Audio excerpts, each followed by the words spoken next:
সাধারণ নির্বাচনে হেরে গেলে সাধারণত সংসদে যাওয়ার সুযোগ থাকে না, কিন্তু ডক্টর ইউনূস প্রবর্তিত নতুন পিআর ভিত্তিক ব্যবস্থায় সেই প্রচলিত ধারণায় এসেছে বড় পরিবর্তন।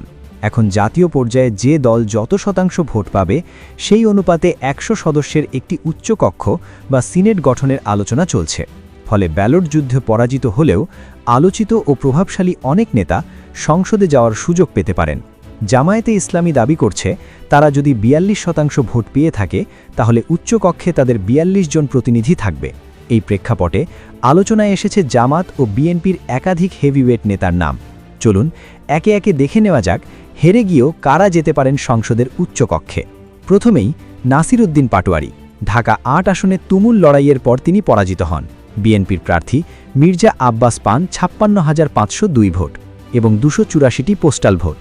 অন্যদিকে নাসির উদ্দিন পাটোয়ারি পান ৫১,৫৭২ ভোট এবং ২,৫৫৫টি পোস্টাল ভোট। সব মিলিয়ে তিনি মাত্র ৫,২৩৯ ভোটে পরাজিত হন। তবে নতুন পিআর সিস্টেমের কারণে তার উচ্চকক্ষে যাওয়ার সম্ভাবনা জোরালো। দ্বিতীয়ত, ঢাকা ১৩ আসনের প্রার্থী মামুনুল হক। তিনি বিএনপির ববি হাজ্জাজের কাছে ২,৩২০ ভোটে পরাজিত হন। ববি হাজ্জাজ পান ৮৮,৩৮৭ ভোট। মামুনুল হক অভিযোগ করেছেন তার অনেক ভোট বাতিল করা হয়েছে, তবুও দলীয় ভোটের শতকরা হিসাব অনুযায়ী তারও উচ্চকক্ষে যাওয়ার সম্ভাবনা রয়েছে।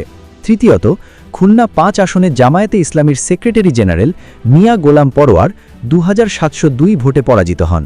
বিএনপির মোহাম্মদ আলী আজগর লবি বিজয়ী হন। হেভিওয়েট প্রার্থী হওয়ায় তাকেও সম্ভাব্য সিনেট সদস্য হিসেবে দেখা হচ্ছে।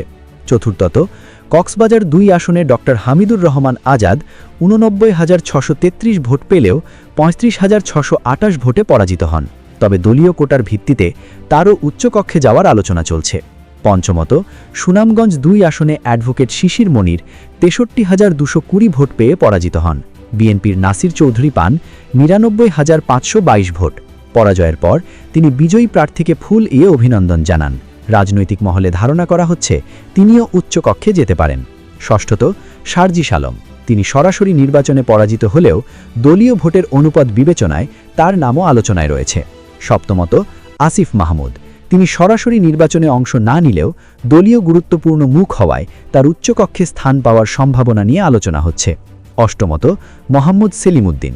সিলেট ৬ আসনে পরাজিত হলেও দলের গুরুত্বপূর্ণ নেতা হিসেবে তার নামও সম্ভাব্য তালিকায় রয়েছে। নবমত, খুলনা ১ আসনের প্রার্থী কৃষ্ণ নন্দী। তিনি জামায়াতের প্রার্থী হিসেবে আলোচিত ছিলেন। পরাজিত হলেও প্রতিনিধিত্বের সম্ভাবনা পুরোপুরি উড়িয়ে দেওয়া যাচ্ছে না। দশমত, ফয়জুল করিম। যদিও তিনি নিজে প্রার্থী ছিলেন না, তবুও রাজনৈতিক ময়দানে তার সক্রিয় উপস্থিতি ছিল। দলীয় সমর্থনের ভিত্তিতে তাকেও সম্ভাব্য উচ্চকক্ষ সদস্য হিসেবে দেখা হচ্ছে। সব মিলিয়ে নতুন পিআর ভিত্তিক এই ব্যবস্থা কার্যকর হলে বাংলাদেশের সংসদীয় রাজনীতিতে বড় পরিবর্তন আসতে পারে। হেরে গিয়েও সংসদে যাওয়ার এই সমীকরণ এখন দেশ জুড়ে আলোচনার কেন্দ্রবিন্দু। আপনি কাকে দেখতে চান উচ্চকক্ষে? কমেন্টে জানান আপনার মতামত। ভিডিওটি ভালো লাগলে লাইক দিন এবং চ্যানেলটি সাবস্ক্রাইব করুন।